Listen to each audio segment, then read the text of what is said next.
Hi, Beck Mac here for Pop's Art Independent Artist Survival Series. And I'm not at Vulture Street. In fact, I finally got out of West End the first time in months. And I'm very excited because we are taking a little tour and a big hello to Mr. Ian Haug here at Airlock Studios, where Ian's been an ISO for a long time now. Ian, I don't know what's, you should get out more often. No, there you are. You're looking much better. Hi, Beck. Okay. How are you? That's my friend. We haven't named him yet. I'm good. How are you doing? Good to see you. And I'm a bit excited because I've been stuck in my house for 3 months. How about you? How are you feeling?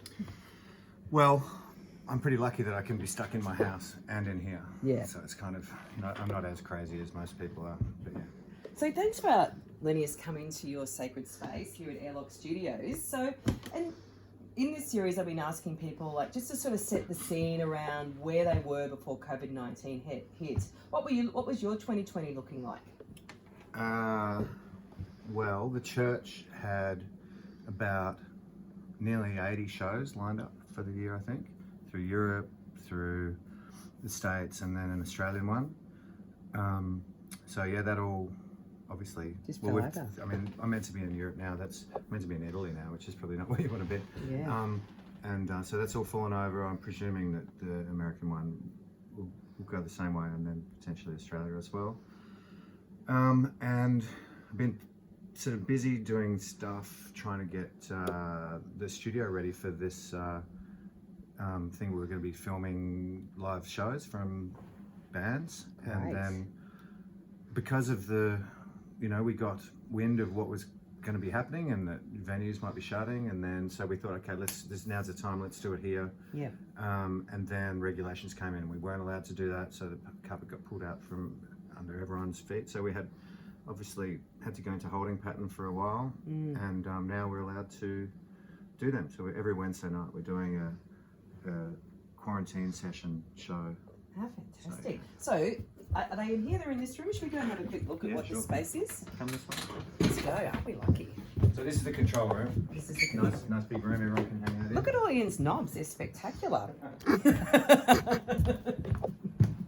This is the room where bands tend to perform. So the drums are in there, and everyone performs in here, but their amps and everything are separated in the other room. Yeah. And we've been doing interviews in here too, so I interviewed the band a little bit, Great. have a bit of a chat with them, have a bit of a look through all of their gear. It's pretty sort of, I don't know, low-key sort of chat. Yep. And yeah, it sounded great. So we've been doing daytime ones and nighttime ones. And so you're going for good production values, a good quality product, and it's a regular thing on a Wednesday night. How do people access it, the broadcast? It's on the Up in the Airlock YouTube channel. Okay. So people follow that, and yeah, we're trying to get our followers right up there, so that eventually we can sort of maybe not monetize the site, but sort of get sponsors to be able to pay the artists some, Well, I mean, they're getting the promo anyway, right? Yeah. They get a free shoot pretty much of with these great production values, and then they get to sort of promote whatever they've got out at that stage. But also, we're at a point in our cultural history where everyone's online, so there's so many people are putting content up for free, but the audience almost needs to find a new needs to understand that content needs to be paid for as well. So we need to re-educate audiences about content in a way. Is this something that you're finding at the moment? Yeah, definitely. I mean, I reckon it starts at the top too. Like people, your Elton Johns, your Rolling Stones, everyone is providing free content to people. And while it's been, sort of nice, to be able to do that, I think that everyone's got to realise that there's no income for musicians anymore. Yeah. So we have to, all sort of pay for, especially if people are, spending some money on the production and actually doing something better than just a normal Insta feed or something. Like if they're, trying to put on some with production values and paying for, all of the crew and everything. People, I think, if they think about the money that they would be spending if they went out, then, they should be spending that money on even buying a band's merch, you Yeah. know, something like that. Like 100%. actually supporting bands that way, I think is probably a good way to start. Buying, you know, streaming their music legally, but yeah. So eventually, hopefully, it'll come down to when people log in and are happy to pay $20 for 5 people to all, you know, gather around and watch a gig. If this continues for a long time, I mean, who knows? We just don't know what's going to happen. And like as you said, you had 80 gigs set up for a year, and overnight they just evaporated. And like everyone in the creative industries have rapidly come up with a new way to do what you do, which is a digital platform. So there is so much pressure on artists to get over it, the grief of losing potentially all those opportunities in that work, but then also to come up with this new way to create content and reach their audiences. And I guess what you're saying is it's the audience needs to support the artists in this new way forward so that we can work together so that, you know, it is monetized in a way so artists will get paid because, you know, we've all got kids, houses, things like that. I think so. I think it's just got to become the new normal. People keep saying certain things are the new normal. That needs to become a new normal. It's like, you know, for a start, if you go to the bottle shop and buy a case of beer, you're saving a lot of money that you would have spent on beer when you went out. Yeah. So spend it, give it to the band that's performing. Yeah. Press that little button wherever you are, and you know, give them $20. It's not that much really in the scheme of things, I think. But if everyone did it, then the bands will continue to exist. And because a lot of these people aren't in the same. We were talking about it before off camera, but there's like plenty of like the ballet or the classical music or lots of things like that tend to get a lot of government support. Yeah.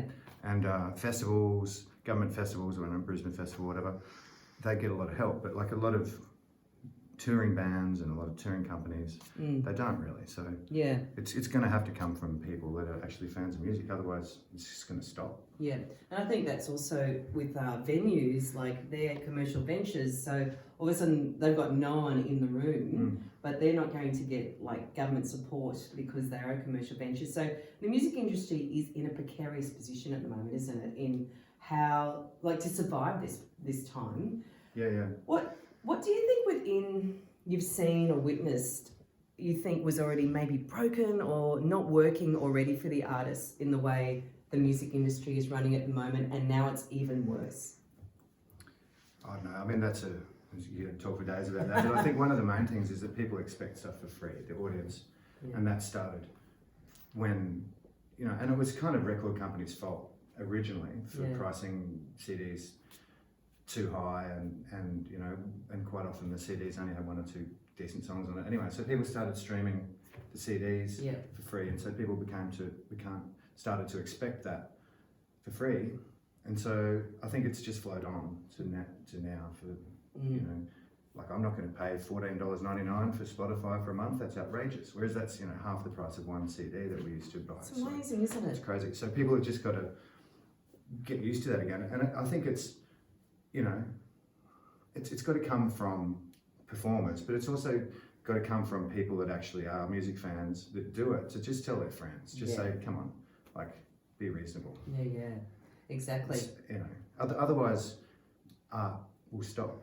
It will stop. Music will stop. Like, and at the moment, I think that there's so many people being creative because they've been forced into a situation of isolation, and they've had a lot of time to think about stuff, and so I'm sure there's going to be I know friends that work in music stores and they've sold a lot of equipment for home recording sort of stuff.